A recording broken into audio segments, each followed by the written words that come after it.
میگویند که جانفداترین عاشق پروانه است که در عشق شمع زنده می شود، در عشق آن می سوزد و در آتش همان محبت هلاک می شود. جانفداترین ایجادگر هم همان است که ناوابسته از سن و سال ایجاد می کند و هنر خویش را گرامی می دارد.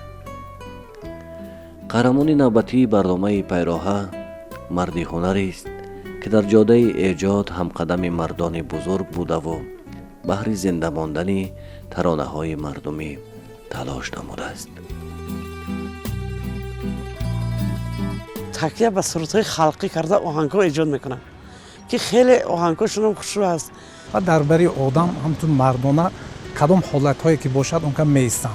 از عالمی آدمگری من عهد و پیمان بیشکنم. انسان خاکسار و بهترین انسان است.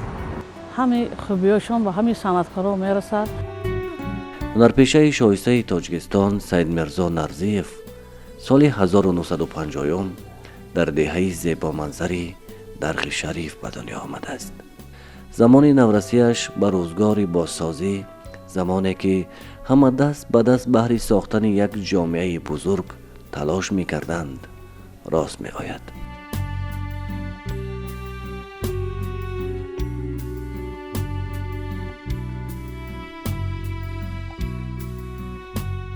مسافت گفتن که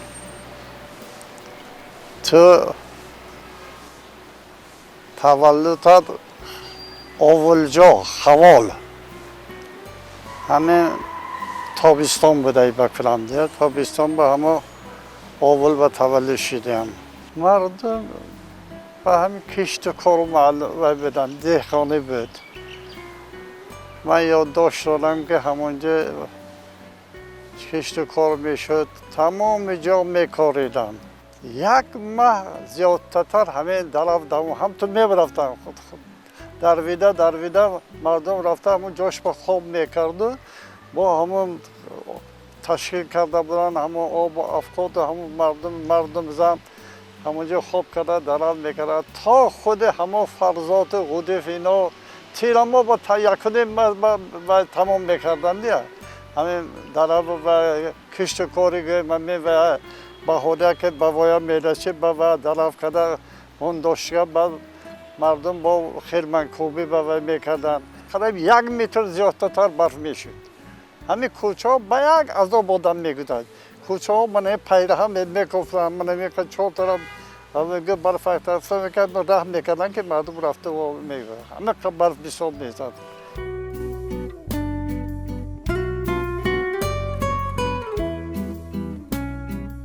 او نخستین دانشجو در مکتب میانه رقم 5 زادگاهش که آن هنگام 7 ساله بود گرفته است. تا زمانی مکتبی همراه والدان و برادران خویش همیشه به کار صحرا می رفت و به آنها کمک می کرد. محض همان سالها نخستین بار میان مردم درافگر با همراهی برادرانش که آوازخوانی می کردند سرود خوانده است.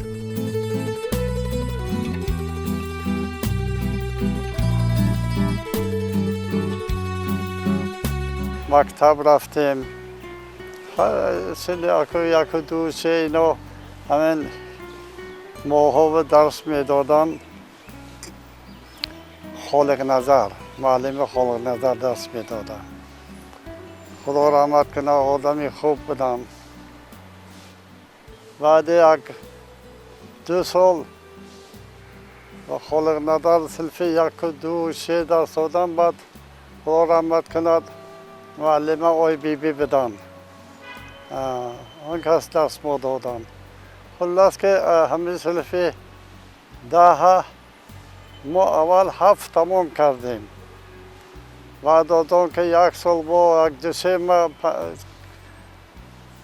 ما که ما دیگه جو پنجکت می رفتیم که تردد رفته خواندن که و مکتبی و قشلاق اجازه داد 11 ساله و مکتب در بعد خوانده تمام کردیم. اگه ما اکوانه ما می رفتیم یاش بینیم اگه محل شریف هم منو گرفتن می بودن بعد خدا رحمتی همین سعدالله خاکرای شیرین همه بودن میبرم درم میبرم ماها درم میکنم ماها اشلا میفرمیدن من و اکم خدا رحمت کنه ولی اگه شاید میرم بدن بعد من این معشریف زفر آباد همه رفتم و سر درم گفتم با یک جا بشیستم همین رحمتی سعدالله میگفتم ما کارم میکنیم شما شیستا فقط سرود میخونید همین خیلی وقت ها بودن.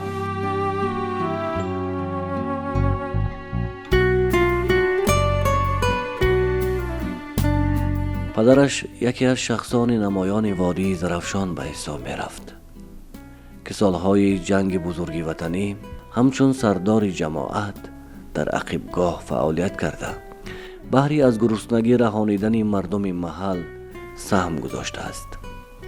مادرش خانه نشین بود ولی در برابر دیگر زنان دهه همیشه به کار کالخاز می رفت.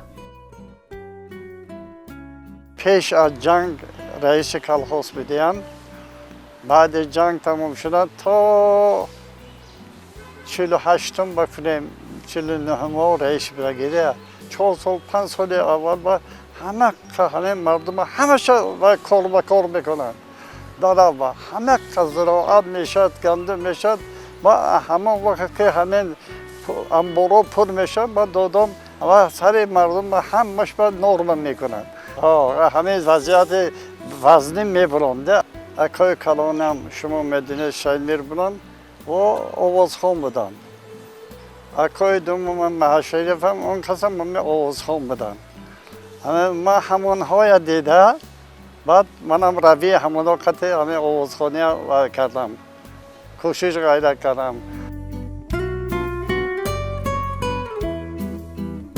سید میرزا بعد از ختم مکتب میانه به مکتب موسیقی شهر خوجند داخل می شود و آنجا هنر آوازخوانی و نوازندگی را از خود می کند. همواره در چاره‌بینی های محلی و ولایتی اشتراک می کند.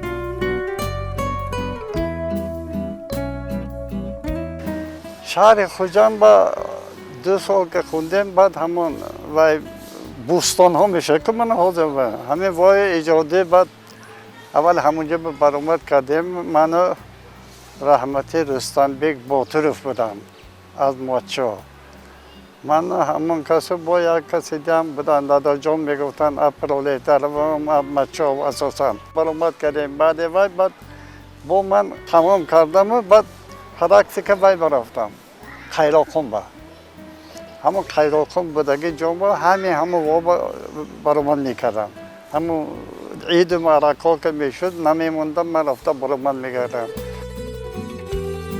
سید میرزا با دعوت دوستان و به خصوص هنرمند خلقی اتحاد شوروی جورابک مرادوف به شهر دوشنبه به کار می آید. او را در فیلارمونی دولتی تاجیکستان استاد زنده یاد هنرمند محبوب ظفر ناظم به کار قبول می کند. بعد فیلارمون آمدم وقتی که ایام بهار بود بهار هم اول تابستون گویم ده همه خدا رحمتی ظفر ناظموف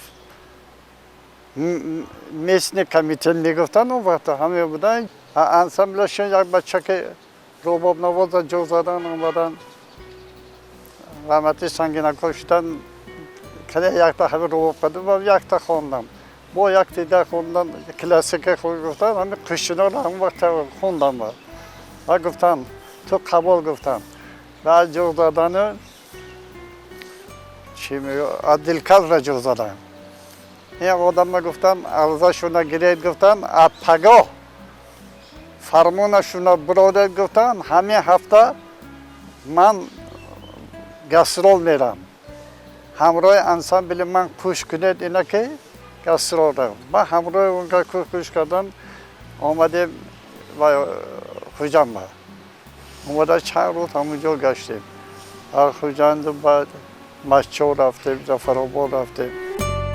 سید میرزا نرزیوف با همراهی هنرمندان ظفر ناظم، آدینه هاشم، جورابک مرادبک نصرالدین، خاصیت زرفشانی و دیگران با دسته های هنری فیلارمونی دولتی تاجیکستان به شهر و نواحی جمهوری و تمام کشورهای اتحاد شوروی سفر نموده صنعت ملی تاجیکان را معرفی نموده است.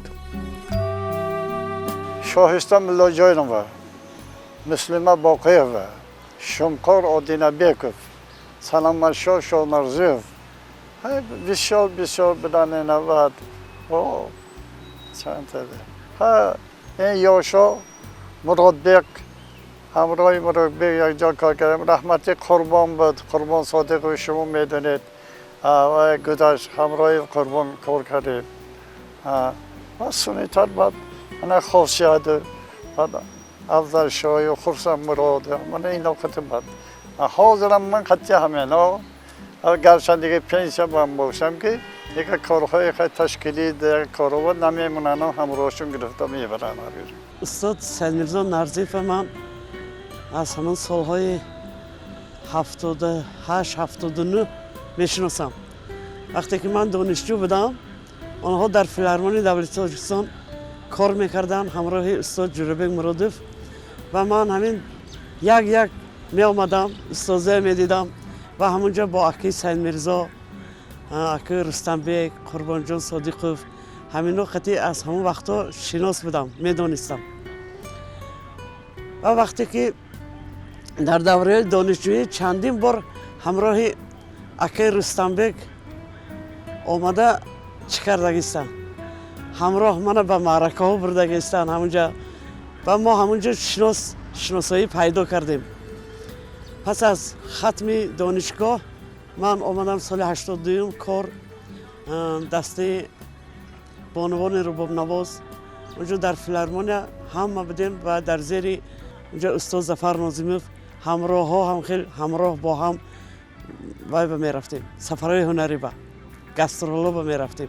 استاد نه بلکه در ساحه صنعت در همه موضوع در همه کار در همه حالت و ما همچون یک استاد همچون یک پدر راهنما هستند نصیحتگر هستند مصلحتگر هستند و فکر میکنم که همه خوبیاشون و همه صنعتکارا میرسد مخصوصا در برنامه هایی که ما برنامه کنسرتی تشکیل میکنیم از اول تا به آخر همراه ما برای برنامه سازی برای تماشابینان را دعوت کردن دویم در پهلوی صنعتکارا هستند و بسیار انسان خوب هستند مرد بزرگ هستند. در عین غرور بچگی من مستم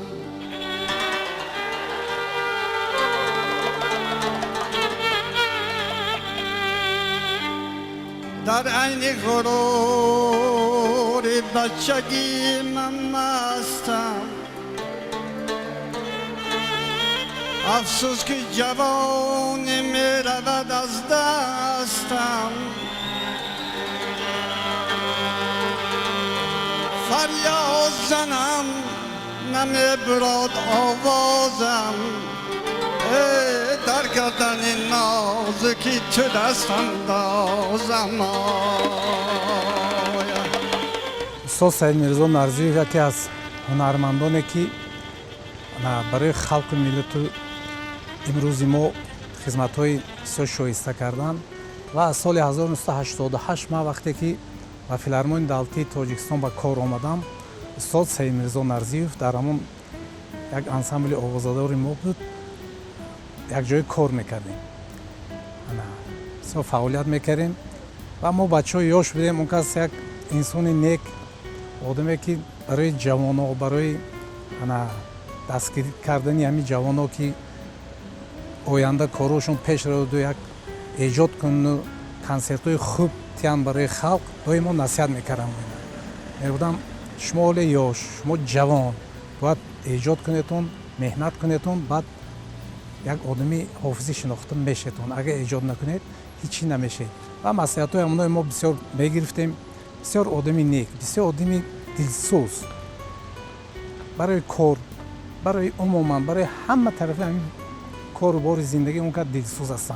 ما قطعی همراهی استاد سید میرزا نرزیف طول چند سال شد که هم فیلارمون دولتی در کار میکنیم.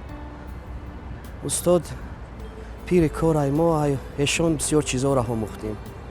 در جاده صنعت ما در بسیار چیزهایی که نافهمه باشد اون شخص وای میکنیم ما دا بسیار یاردم میکند.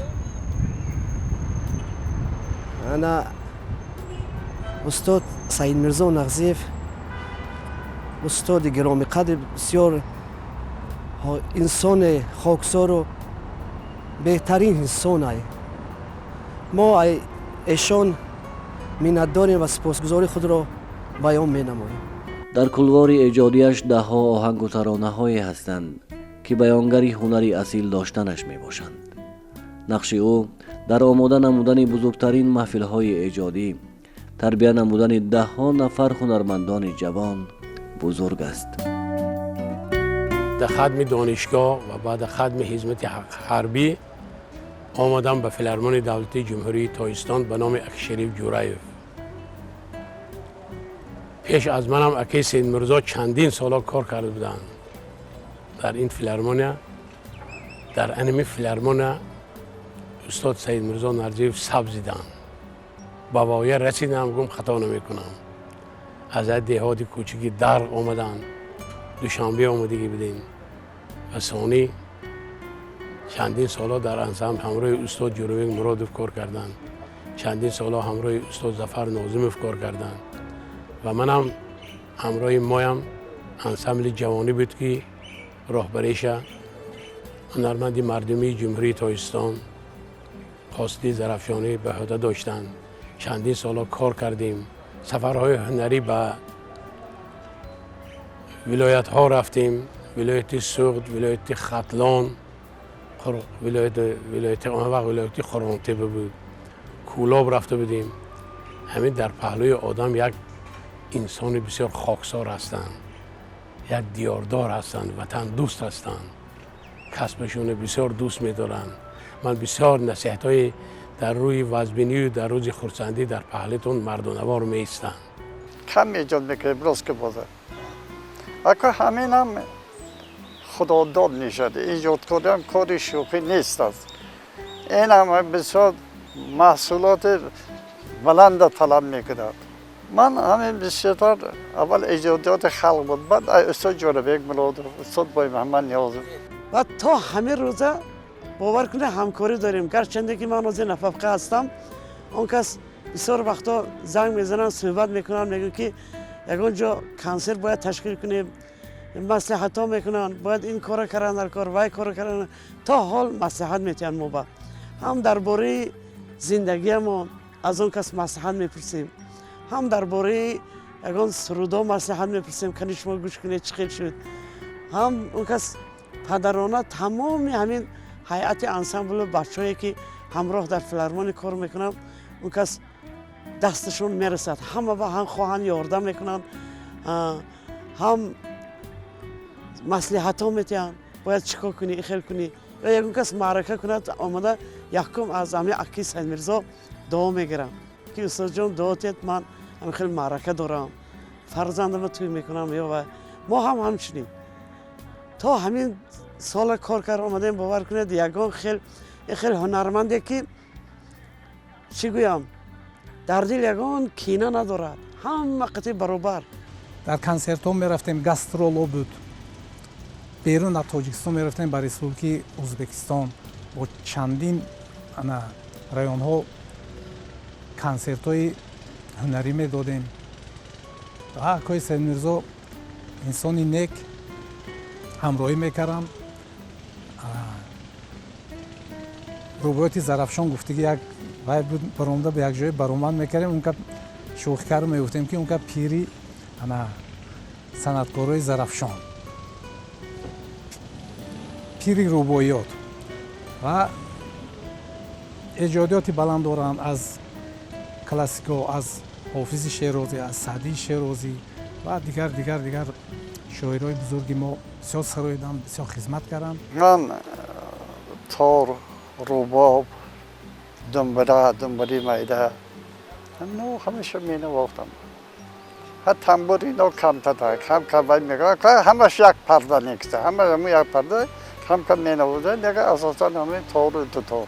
خاطریم هست یکم چی گویم، گفتم که همه خیلی یک نیت دارم کنسرت برپا میکنم. بار اول گفتم گفتن از احتش میبرایی در کاخ باربد سال 1993 گفتم میبرایم.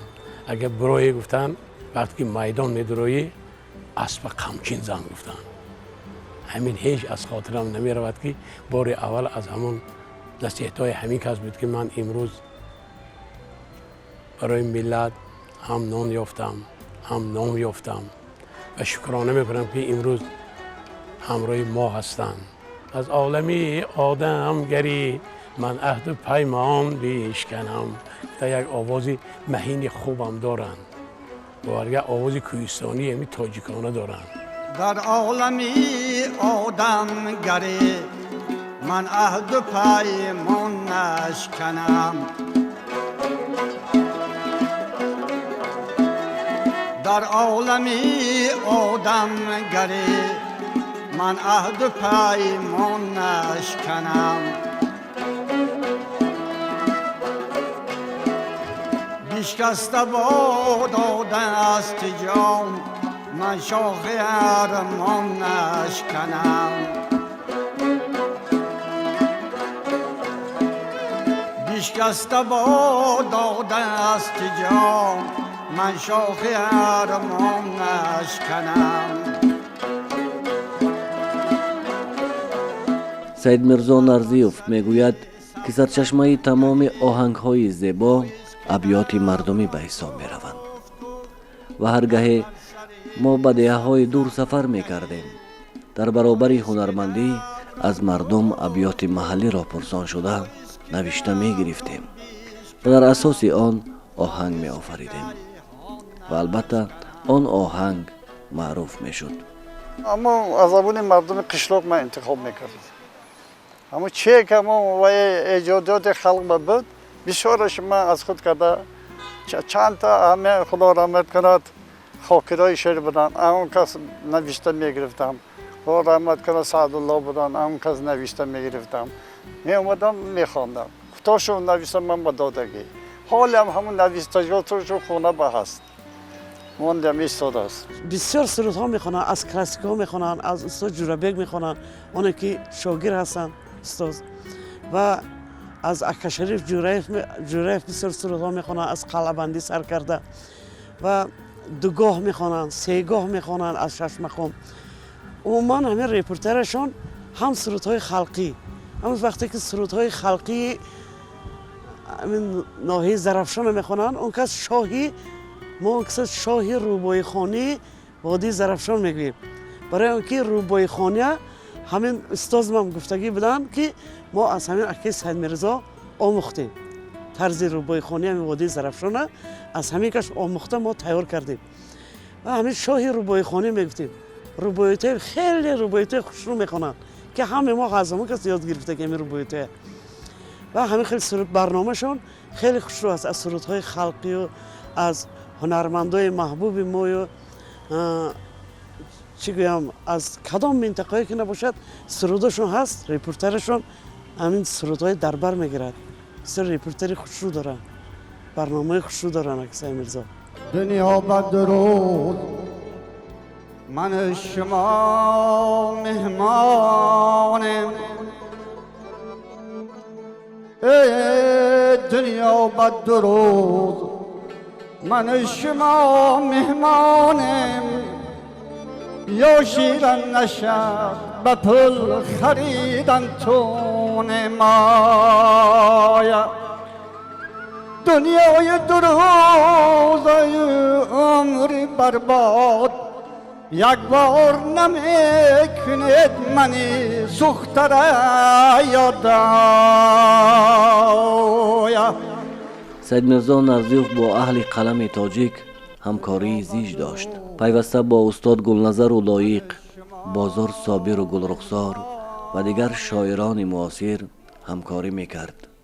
همزمان در انتخاب غزلیات از حافظ و سعدی فراوان استفاده نموده است.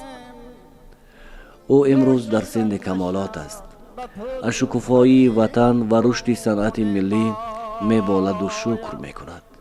شکر میکند که طالع برایش امکان داد تا در پیراهه تقدیر همنشین و هم قدم با بزرگان سخن باشد. هر دوشنبه بسیار زیبا شده است. به نهایت زیبا، بسیار آبادی شده است. خود چشم نگیرد. واقع 5-6 سال پیش دیگر که بود حاضر بینید تماما قریب شاید دیگر شده. باور میکنید ریجان بسیار نشده، بسیار امین آبادی ها بسیار شده. رحمت همین جناب عالی که بسیار آبادی ها کردن. ایسی شهر با ما بسیار تا شهر باز شناخته نمیشد.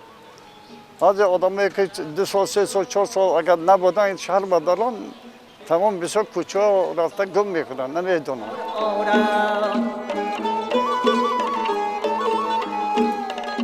حال دشمنی برکن که رنجی به شما